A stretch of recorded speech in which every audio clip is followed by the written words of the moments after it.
Deep breath. And exhale. Hi, friends. Welcome back to another edition of Maximum News. Sorry for that small interlude. I'm having a little bit of trouble breathing. Syb seems to think his, Syb MD, that's his official name, and how you should refer to him. He says it might have something to do with the fact that I dealt with COVID a couple weeks ago, in case you guys didn't know that. And it's a pain in the Keistermeister, and I can't wait for it to be over so I can, not have trouble breathing. Yeah, the aforementioned Syb is with me. How you doing? Hey. Okay. Yeah, We're doing good. It's we're here in the Great White North. The White Walkers have finally retreated, and we are now dealing with the possibility of things growing again, which is really always very exciting. Took you that long to repel them, huh? Yeah. I'm actually not in the Great White North right now. I'm actually in Michigan. But I will be going back to the Great White North in about a week. I'm just here visiting my wife. Immigration stuff. Isn't it fun? But you guys aren't here to hear us talk about that sort of stuff. You're here to hear us talk about gaming news. And God, Syb, June can't come any faster because we all know that's the month for gaming news. And the last couple weeks, there has been gaming news, but overall, it's been slow. It's kind of a little bit depressing. It's a calm before the storm. Yes, and we're expecting a storm. I'm expecting Alan Wake news anytime over the next couple of months, which I'm really looking forward to, even though depressingly very few other people are, it seems. Starfield, what else? We got... In 3 days, we have Star Rail, which is the next game coming out of the Honkai / Genshin universe from MiHoYo. I don't recommend anybody play a gacha game because they're gacha games. They're designed to try and divide you from your money. But this is a studio who did put in the most amount of money into game development into a game ever. So Genshin Impact has I believe it's like some of the most money ever spent on active game development. So on a game that's been released, they put like $250 million into it USD in 1 year to continue development of the current game. That's more money than Fortnite spends on their stuff. Really? So again, when you're playing a MiHoYo game, you're getting very high quality. Typically, they've only have 2 games. I got to say that Honkai, marvelously written, really nice. This is the direct continuation from that, so that's very interesting. It's based on a train in space, so that is something that's always been in the back of my mind. So I'm going to give it a try. We'll see. Whether it's good or not. It's also turn-based, so that'll turn some people off to it. Well, or turn some people make other people, or turn some people on. So and then there's like 50,000 other games coming out. Yeah. In the next 2 days, we got the Star Wars the new Jedi game. We got a bunch of, and that's all coming out like right away. We've got big updates to other games. We've got Diablo coming out soon. Another beta coming out for it. It's there's so much stuff coming, and then like you said, we can't wait till the big gaming expos of the summer, because the amount of stuff that we are going to be getting there is probably going to be like an avalanche of games. Yeah. There are a bunch of games that people are looking forward to that have been officially announced that don't have official release dates, but they're far enough along in development that I think it's safe to say that a good chunk of them will get concrete release dates in the next couple of months. Alan Wake definitely being one of them. Can you tell I'm excited? All right. That out of the way. Let's get to the main stories.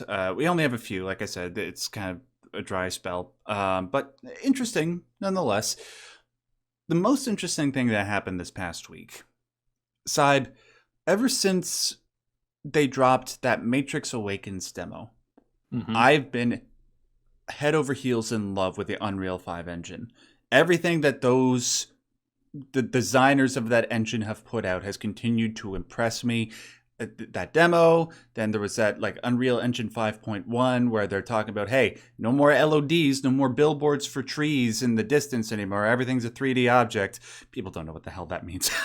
Just expressing, like, it's, imagine, actually, you know what? No, you don't care. Never mind. It's impressive. Let's just say that. And then this past week, there was this demo, well, not a demo, a trailer for this game that we knew about from about a year ago. Some guy, I'm not exactly sure what his name is off the top of my head. I'll get it, or Syb, you can get it. He posted something on social media saying, hey, I'm looking at developing a first-person shooter game that tries to emulate body cam footage to make you feel like you're immersed in, like, let's say, a police-type situation, right? And he showed footage of it, and you know the body camera simulation looked impressive, and the graphics at the time looked pretty good as well. Well, it's been a year, and we got an update on this game called Unrecord. Syb, without a hint of facetiousness or hyperbole, when I first looked at this, it looked real. And I'm not the only person that thought that. People that weren't looking very closely at this footage thought they were looking at stuff from real life. Guys, the uncanny valley is about to be passed. And if you don't believe me, go watch Unrecord and try to look at me with a straight face and say that this doesn't look real. I mean, yes, if you look very, very closely at specific scenes in the trailer for Unrecord, you can tell that it is graphically generated, but for the most part, it's indistinguishable. Syb, the future is here, man. Like, just one other thing before I pass this over to you. It's not fake. It is confirmed to not be fake. It's people, like, I understand people thinking it was fake, but we actually, I think it was IGN, they got a hold of this demo, and not only that, they also got a hold of the developer tool so they can zoom in and zoom out of the level and you know, get close up. It's real. So, Syb, I think you were the one that notified me about this and notified us in the Discord group. It's unbelievable. I want to say that this is a so there's a couple things right away that people should know about this project. It's like, one, there are no faces in this project. All faces are blurred because it is so realistic. And I actually want to hand it to the developer. I think that's actually a brilliant move. Sure. All faces are blurred in game at all times. Partially because they are taking on that the body camera recording footage, and that is sort of a thing that you do. So the before footage can be released, any faces of anybody who's innocent, and even the criminals who are being arrested, are usually blurred out because innocent until proven guilty, that kind of stuff. And that's a nice realistic touch, but it actually makes the game look more realistic because the one thing that Unreal can't convince you of is faces. Faces are still, if you have long enough time to look at a face in Unreal, you can tell that it's not real. That there's that uncanny valley when it comes to faces is so humans are rigged in such a way to be able to tell such microscopic detail from a face, which is it's very interesting, and we could talk about that for an hour. But but because they blurred that, it actually made the game look even more realistic, and that extra level of realism had people going, no, this was filmed with a real body camera by somebody pretending that this was a game. And a lot of people got upset, and then the guy releases the same footage going through the same thing, but this time he was turning on the no clip camera and moving and going into the editor mode so that you could actually see, no, this is in Unreal. This is the newest Unreal level. And I have heard a rumor that the location is actually real. that they went in with one of those like high def cameras Yeah. and 4K or 12K scanned the whole area. That was something I've heard as a rumor. I don't know if it's true at the moment, so grain of salt. It's But plausible, irregardless, because we have seen yeah, like movies that do that same thing, like the Lion King remake and Avatar. They've done that.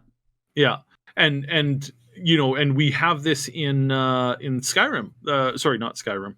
I was going to say Skyrim What? 2, but that would annoy the ever living crap out of everybody who is a fan of the Elder Scrolls games. I No, have to come not over there Elder, and talk not to you Skyrim myself. 2, Elder Scrolls, the next Elder Scrolls game, which years ago already, people forget that this was years ago at this point. Todd Howard showed that they weren't creating rock texture for that game by creating it like they normally do. It's sitting at a computer. They were sending people out to real world locations to scan map real world objects, stone, dirt, ground, earth, and then they're taking those scans and they're putting that into the engine and building that in the engine. And it not only builds the texture, but it also builds the mesh. So the mesh for the stone, they take the stone, they can shrink the mesh, they can make the stone bigger or smaller, but that stone is a real stone. They didn't. Yep. No artist sat there sketching out and then wrapping a mesh around a 3D object and then coloring in textures and taking a texture map and throwing it on the rock and then trying to get that right. No, that was just somebody went out with a camera, spent a few minutes scanning the rock, uploads it into the thing. There's a rock in the game. And so stuff like that kind of thing, it really does cut down on some stuff that you add to these games, and it really amps up the realism into some games because you're looking at objects that are 12K. Like, you're not, like, as long as it's coming through the engine right, you're not going to be able to tell that that's not a real thing. And that's what we're having in this scenario, is that the set is so realistic, looks so convincing, that when you see it, you're like, no, that's real life. This can't be. But part of that also comes from the fisheye lens that they put on the game. So there is a fisheye lens. It's a slight distortion, but because of that distortion, you can't notice the other distortions that are in the game, which is so cool. This is such a cool concept. Very well done. The guys in our community are really loving these tactical FPS shooters. I can't remember the names of them off the top of my head, which I'm kicking myself for, but they're like, they simulate you being a cop going in to arrest people, and it's very, very realistic shooters. Like, so you get shot, you get seriously injured right away. You have to not shoot the hostages. You have to secure weapons and this kind of stuff. It's very, very, very ultra tactical. And those games are kind of growing in popularity right now. And I think this is probably going to be the capstone, for now at least, for that kind of gameplay. And I suspect that we may even see, there was some people talking about this earlier, it's like, what's the chances that we're going to see this kind of gameplay in like the next modern war Right. series, yeah, or Call of Duty or something like that? At what point are we going to get something similar where it's just like ultra realistic? And the answer to that is probably a lot sooner than we think. Yeah. And again, yeah, this guy, he does not have it. The studio is not large. It is a small studio. He's a small indie developer who was for quite a while working on this by himself. I don't know if the company has grown now. But he's planning on publishing this himself, as well as, obviously developing it. So that's really cool. This is really good news for the indie game development, because again, this is probably the biggest, most hyped up shooter that we're going to see this year, quite possibly, I think. And that is amazing because it's one dude working on it.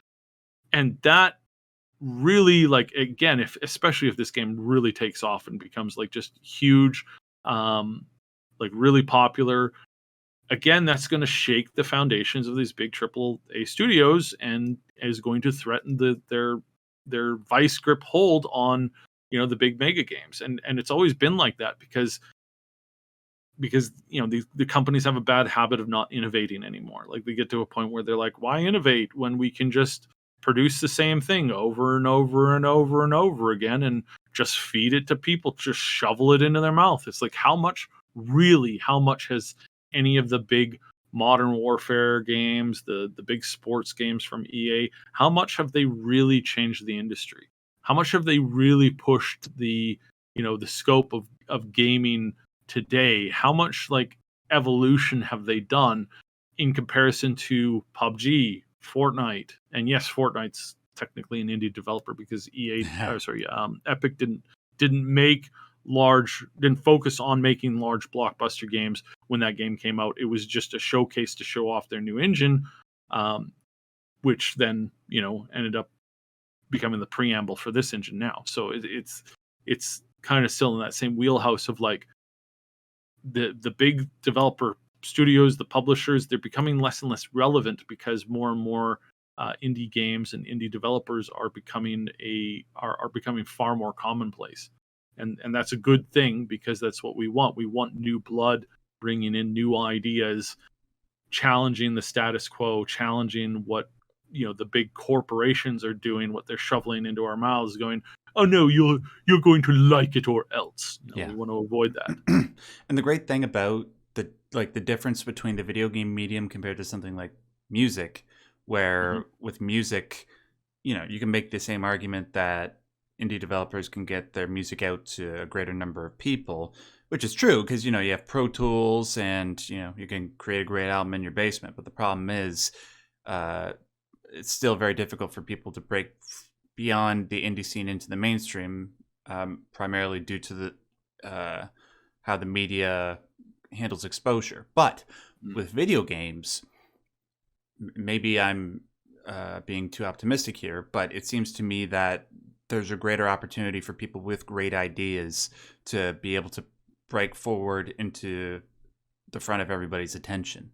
And there are greater avenues for you to do that. And with this, I can safely say, Side, that when this game comes out, I'm trying this.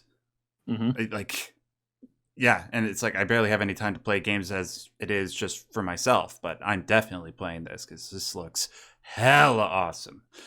Anyways, the refresh rate, normally I struggle quite a bit with motion sickness, but watching this did not make me as sick as when I watch games like one of my favorite concepts, and a game that I really, really encourage anybody to try, The Outer Worlds, made by Obsidian, a studio that I love, that I have a lot of contacts at, that I really think that they deserve all the good things that they're getting right now, because they for so long they just got the short end of the stick over and over and over and over and over again, to the point where it's like statistically they were like really ridiculously unlucky, which is like, please don't go gamble if you have their level of luck. It's like you're gonna lose everything.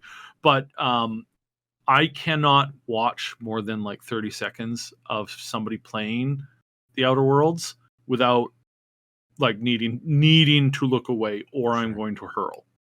But in this game, I watched the whole thing, and never once did I get that motion sickness feeling. And again, that just hammers home the point that the quality of the fidelity is getting to that point. But even considering that, I really got to praise this developer. He said one of his most recent posts is like, yes, we're aware of people who have motion sickness, and we want to offer as many things as we can to help combat that, even thinking about possibly doing a third person. Like, congratulations! Like, my goodness, how is it that there's all these big corporations pumping out all this garbage just over and over and over again, just rehashed stuff, not even considering like, hey, maybe we want to increase our audience by capturing a portion of the audience that doesn't normally play our games. Nah, why would we do that when we could just keep on shoveling the same garbage to the same people over and over and over again? Instead, this guy, what is he doing? He's like, yeah, I want to make sure that we reach out to as many people as we can. Again, brilliant move by somebody who's clearly interested in making a product that other people will enjoy. I've gotta hand it to them. I think this is one of the most brilliant people in gaming we've seen for the last like 5 years. Yeah. Definitely in the top 10. And that's a pretty tight top tier good list of people. Mm-hmm. So let's hope he can become like the next guy that like the guy who made Braid. He was one guy. Maybe he could be that next guy. All right. Looking forward to that very much. Let's move on to the next subject. Speaking of Elder Scrolls. Yeah, you want to introduce this one? Yeah, so we've got this is some news dropped 2 days ago, our time, which has some very interesting connotations to it. Possibly good, possibly bad. Yeah, there was an interview being done where there was this conversation where there was a document released by Microsoft talking about their future products and content. And in it, this is a footnote in this long document. And just reading the document says, Halo Infinite, a recent title from Microsoft's first-party Halo franchise, was in production, redacted, and cost almost redacted million to develop and bring to market. I believe that's a 3-digit number, by the way. So that's like anywhere between like 100 and like $900 million. Let's hope it's not that much. Right. The other AAA games take even longer to develop. For instance, according to one Microsoft executive, redacted, we don't know who said it, a forthcoming title for the redacted franchise may take a decade to develop. Decade to develop, meaning in active development. That's kind of the vernacular that they're using. So that means that we have a bit of confirmation here that Microsoft is working on a product, on a game for an existing franchise that they have expected to take a decade to develop. And it better be Fallout 5. Because if it's Elder Scrolls 6, I'm going to slash some... I'm joking. Well, here's the thing. I intentionally mentioned this earlier with the whole like rock scanning thing that Todd Howard did. Yeah. Technically, the next Elder Scrolls game has been in development for now about almost 3 to 4 years. Well, hold on a second. Has it been, though? Because if I recall correctly, in that same article that you linked me, Todd Howard said that they were still in the design phase. Does that count as active development? Well, that's the question that you have to ask, because, again, I did mention vernacular of legal company speak. And to them, any kind of pre-development or early development is still technically development. If they're sending a check to somebody to pay somebody's, somebody's monthly paycheck on or connected to a project, that project is under development, right? And we see this in other like big corporation kind of stuff. We have the habit. Hollywood has this habit a lot. The puppies are barking. They're very excited about this. Yes. I don't know. They're as pissed as I am if I have to wait until 2029 to play this crap. Yeah, seriously. I think what we can say here, what we can look at here, is that might be the case, but it may also be the case that this is actually a project that they are talking about Fallout 5. It better be Fallout 5. I swear to God, Syb. They're not. You cannot announce Elder Scrolls 6 officially at E3 2017 and then make me wait over a decade to get it. Yeah. I don't care how good Starfield is. Yeah.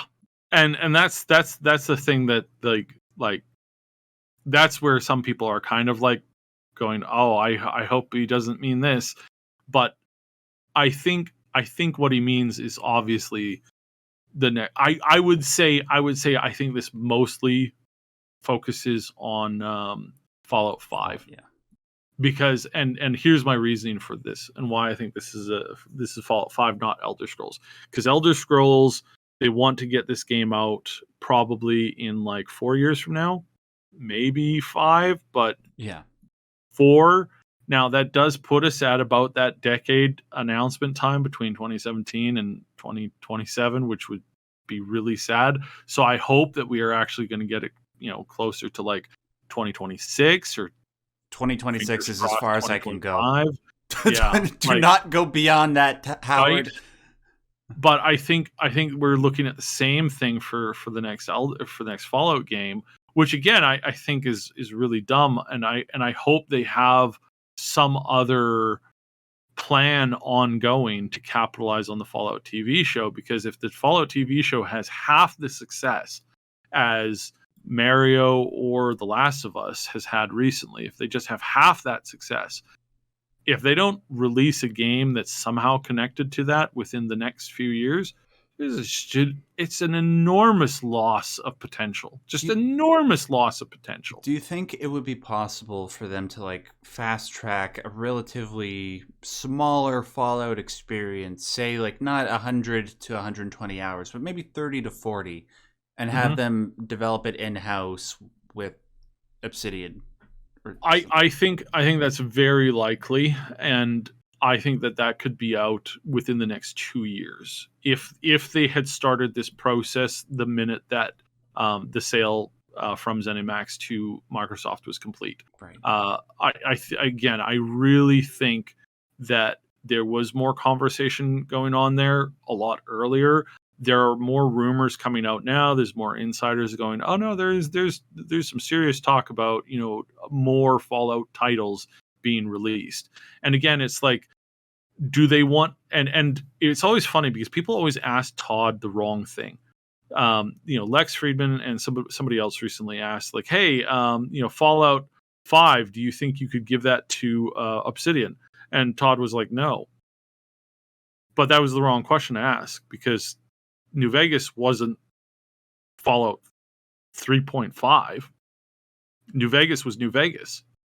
So when you're looking at the Fallout franchise, there are split off games.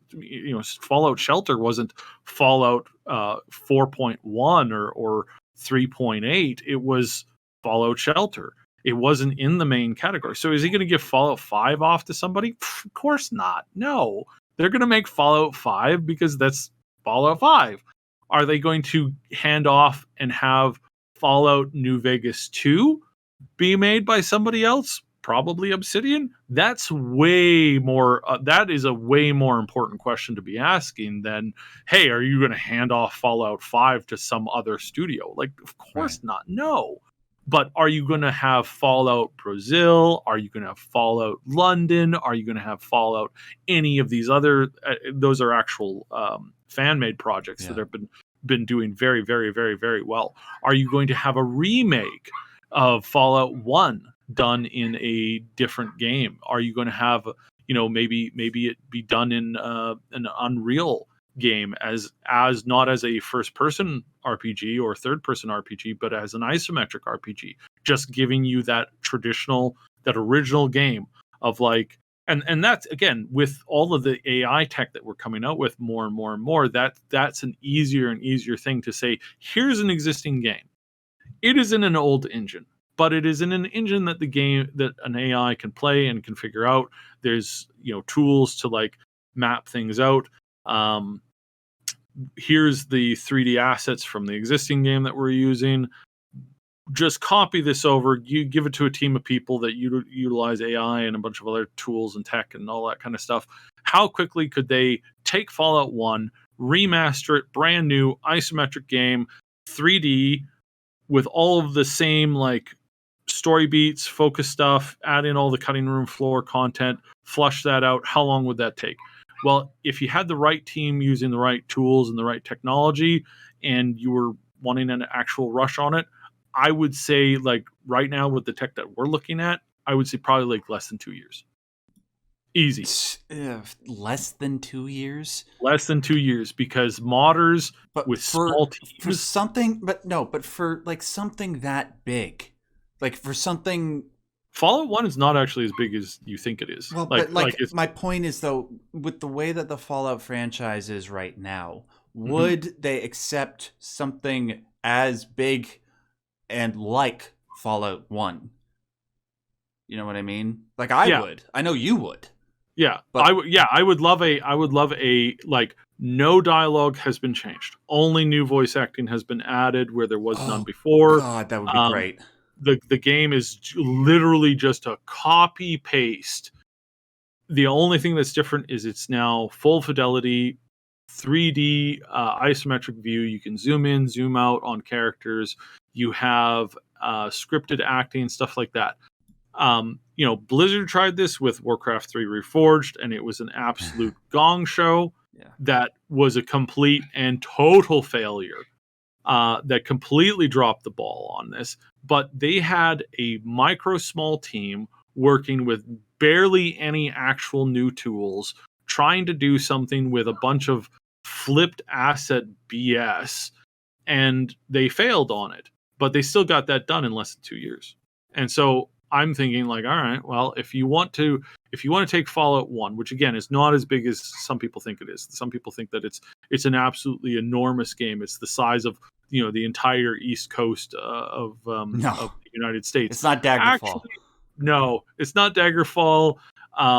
Most of the maps are really tiny, and it's mapped. There's lots of different maps. A lot of the maps are just basically like lightly randomized, early randomized stuff that developers did. The cities are probably the biggest thing. And again, if you make it within the same confines, still having the travel system, still having like loading in and out of combat zones, having those combat zones be very small, and then as soon as you leave, that puts you back out to the overworld.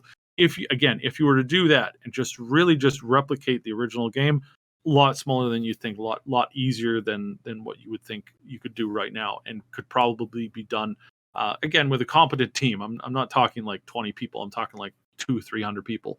You could probably get that smashed out in just under 2 years easily. Because again, you're not reinventing the wheel. Most of your 3D assets are being pulled from Fallout 76 and Fallout 4.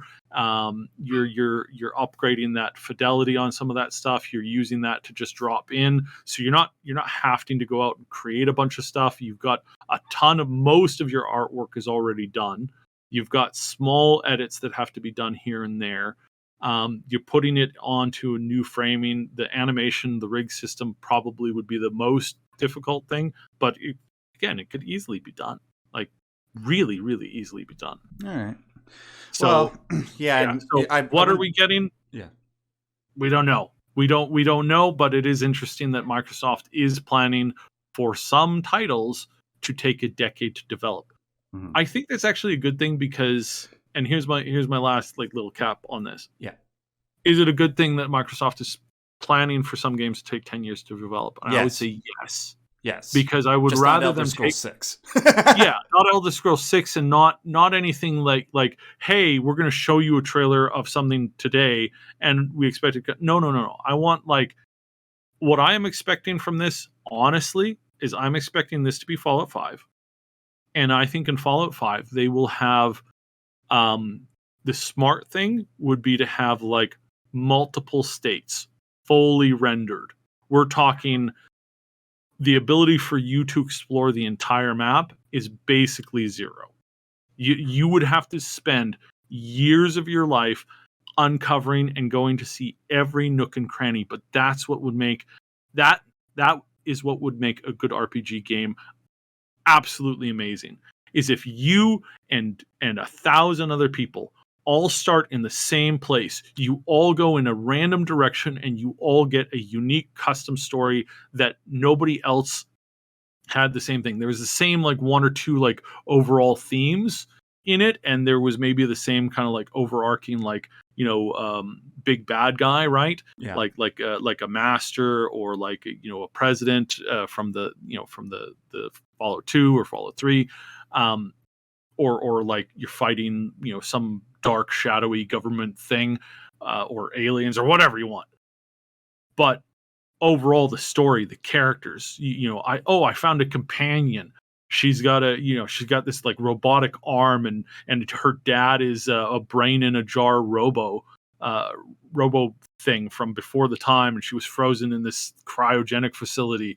And then somebody's like, oh, I never got that, but I found this really cool super mutant who was obsessed with telling jokes constantly. Oh, and somebody else is like, I found a granny who like uses a minigun and went, haywire because of this. It's like everybody has a different character. That I think is would be the best, and that is I think where RPGs need to go, because I think having the same primary five characters in a game, there is a place for it. But I think if you really want to create gigantic, which it clearly, they're trying to do, if you want to create a massive, enormous world that has almost infinite exploration potential for single individuals, not as millions and millions of players, but as single individuals, that's where you have to move to.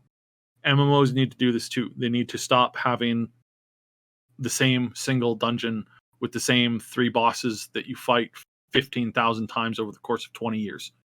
Like, you need to have things changing constantly so that you can't just open up a Wikipedia and go, what's my best stats for this? Or how do I best destroy this boss? It's like, you got to think and you got to react to something that's always changing. I think that's what they're going for. And I think Bethesda is more interested in this. We can see this from what they're doing with Starfield, and we'll see how well that. Let's hope that Fallout 5 is going to have this absolutely enormous world where we can all go in different directions and all get completely different stories. And if you really want to find that one character that everybody's talking about that's really, really cool, you can still go find that character. He hasn't moved. He's still, sitting off in that tower somewhere over that one hill. But if you go off a completely different direction, you're going to get a completely different story. And I think that's what they're going for, and I think that's what they're leaning towards. It's either that or Perfect Dark. And if it's Perfect Dark, then God, help us all. Yeah, can you imagine if a game like Perfect Dark would take 10 years? Well, they said when they started working on that game, they said it was the first quadruple A game that was ever made, and they were expecting it to take 10 years. But why? Like, what? Perfect Dark. I don't know. Like what?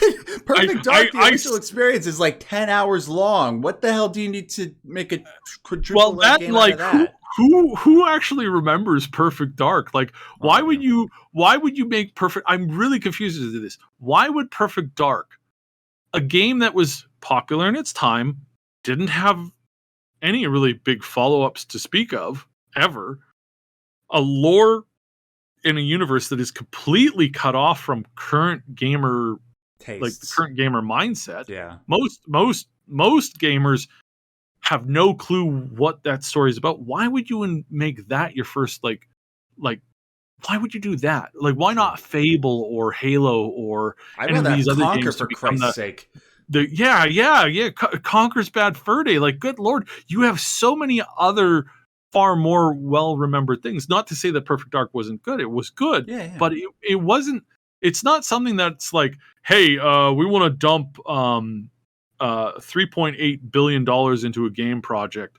We want to develop the largest studio that has ever worked on a single game project. Really? What are you going to work on? Is this going to be a Master Chief extravaganza? Is this going to be a story that we all know and love? No, this is going to be about Perfect Dark. It was a single game that came out, 2 decades ago and it was popular for like 8 months. Yeah. Like, what?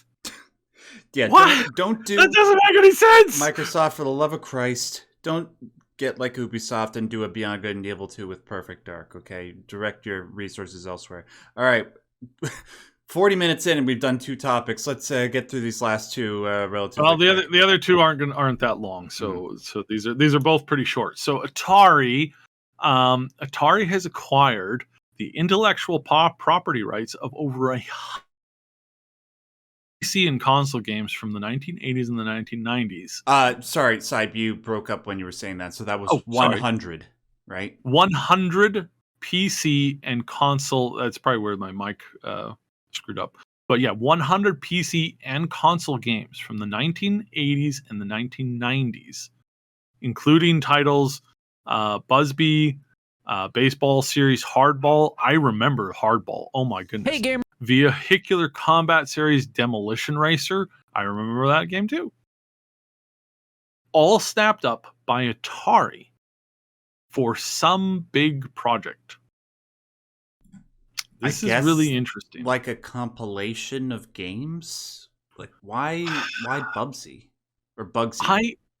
I don't know, but I have this idea because again, I chose a lot of these topics because they're all ringing like some connection here and there. Now, Atari has like a 50th anniversary coming up. They've got a bunch of collections. They're doing a bunch of projects, stuff like that. It would be brilliant for you to, as an Atari, to come out with a very cheap as in like cheap versus like current things. Imagine Atari coming out with an option to buy a standing arcade in your house that has access to hundreds of games from the 80s all the way up to the 2000s. Sure. And then you get that on any console that you have. There's an app that you just install or a game license or something like that you connect to, and boom, you got them on your consoles. Boom, you got them on your phones if you want them on your phones. There's little mobile like handheld devices that come with this thing too. That would be brilliant. But would be more brilliant than that would be them taking all these old games that were successful, that you basically bought for dollar store values. Some of these IPs are like the Hardball series. That IP is actually like really good and is a decent investment if you wanted to relaunch a baseball game on current PCs current consoles and PCs, and you didn't want to have to struggle with the rights to get into the whole the whole dealing with the whole league today, because that's going to cost you at least, if you're not bringing like at least $10 billion to that table, you're going to be laughed out of the room. But if you manage to buy Hardball and then remake a Hardball game, that's cost you, again, I think they bought this license for like $20,000. Yeah. Like, pretty good. That's a steal. Again, if you can sell that as a baseball game to everybody who enjoys baseball, that is, not to mention that you get to connect with the name Hardball, which is, again, if you type in Hardball game, you're going to get the baseball game. Just straight up. If you type in Demolition Racer, you're going to get Demolition Racer. Again, if you're really smart, and again, I don't know if they are. I have no idea. This is just my wild speculation. If Atari really wanted to get back into making video games, hardcore, really popular video games, and they are like looking at the way that AI tech is coming up, and they're able to, again, I just mentioned this before, they're able to take that game, feed it into the AI, say, hey, AI, take this game from the 1980s, remake it for current devices today with a style that is, current style graphics with this, and the other thing added in, some new connectivity, multiplayer, and that stuff. And then the AI could just write a new game, deliver it to you, and then you do that 200 more times with every video game that you have in your library, delivering a new version and the traditional version available for you to play whenever you want on any device, including an actual old-fashioned stand-up arcade and everything in between that and your cell phone. I would think, that would make you a juggernaut in video games overnight. And again, if you were doing it in the real smart way of just taking and buying all this stuff for the rights, and then you focus on the ones that are making you way more money, again, it's a brilliant idea. That's my wild, crazy speculation. My less than wild, crazy speculation is they're just going to bundle this stuff all into a mega bundle pack, and they're going to sell it to you for $50.99. Mm-hmm. Yeah, I don't think that's out of the realm of possibility. I like that idea of the arcade cabinets and being able to buy them with like hundreds of games preloaded in. Look, there are people that grew up with those things that are starting to go into their retirement. Hmm. And who knows, maybe they want to have something like that to spend their money on, to have at home, to spend their time on. I mean, like, that would sound pretty cool. I mean, crap, like in like 20 or 30 years when I retire, if they come out with something like a PS4 legacy console where I get all the PS4 games on it all at once so I could play Near Automata or play Near Automata wherever I go, that'd be pretty Hmm. cool. Even though I technically can't, I have a Steam Deck, but you know what I mean. Something like that would be pretty damn cool. And yeah, I think they recognize that there's a market for that, so they made that purchase, and if they could put all Hmm. these games together, more power to them. And then finally, Yeah. side, why does Sony hate Canada? Sony hates the pores. Of which So apparently Canada is one of them. yeah, so I made this when I sent it to you. I sent it to you and I said PlayStation hates the pores in air quotes. You know, the pores is in like the way that the pores are mentioned in sitcoms and Family Guy and stuff and South Park and stuff like that. It's like that's and that is the first feeling I get off of this. Oh, we're just not making as much money as we want to make from you. We're making, slightly less than the same. So we're jumping what we already pay more than, like, if a game's like $60 in the States, it's usually $80 here, in Canada. But now they're saying, yeah, we're going to jump that price by another $20. It's like, ooh, wow. Going for 50, $60 in the States, I'm going to shell out $100 from that at the same time that they're increasing the base price on some games to be $80 of the USD. So now we're looking at like $140, 130, 120 maybe. Ooh, that's interesting. So yeah, I say they hate the pores because other companies understand, and again, there is people who are suing over this because they say that's not fair, that there are people in poor countries that they're, you know they $100 USD is what they make in a week, right? And they're taking that and they're saying, you know what, we're going to charge you, you know in half a day for the same product. And Steam has a regional pricing thing. And again, regional pricing, some people absolutely despise it because they say, why am I being forced to pay, $100 or $80 or $60 for a video game when some other person in some other country is paying less than you know $10, equivalent to what I'm paying for the same product.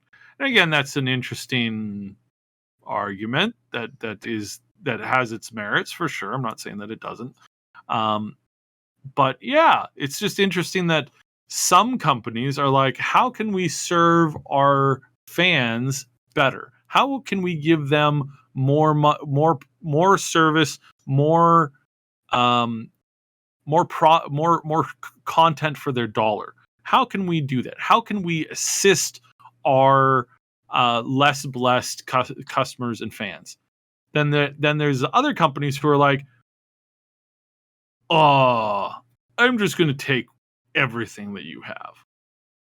And then there's those people. And I found that, again, I'm kidding,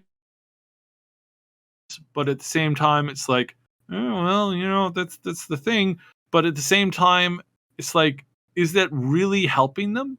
Is it really honestly helping them to try and get blood from a stone?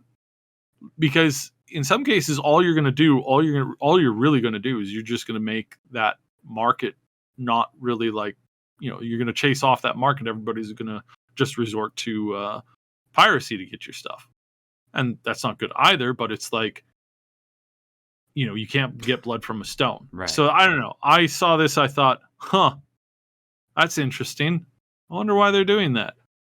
Whereas other companies are trying to find ways to include you into their system to make more money, because why why not try to make an extra, 10 million off of a market that normally can't afford your products? And if you list it at the same price, you're never going to get that product. But if you engage with them on some level, then you make 10 million bucks. It's like, okay, well, where in that line, where is that line, and how does that work? So it's a very interesting question that I thought we could pose to the community and say, what are your guys' thoughts on this? I'm really curious.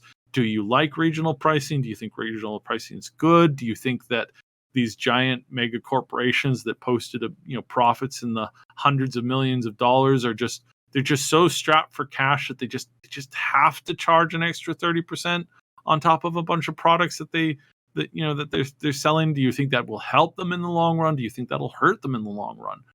Where does that fit? Because game prices have gone up 32% in Japan in the last year, and in other places they've gone up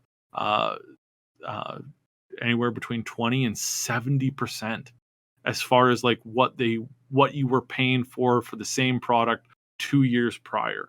So that's steep in some countries. 70%. Oof. That sucks. But is that going to work for them? What are your thoughts? Well, I suppose if it's in the very, very low single digits, Sony has been doing relatively well as of late because of how well the PlayStation 5 has been doing. And that is in part because of the exclusives that they have. And more often than not, a lot of those exclusives tend to come out and impress a lot of people. So by having more people there, you can guarantee that they're probably going to buy more games, and you'll probably be able to make just like a substantial amount just by increasing the prices just a little bit depending on the region. So I guess it makes business sense. What will determine the direction of things is if they continue to hike it up and up and up year over year over year.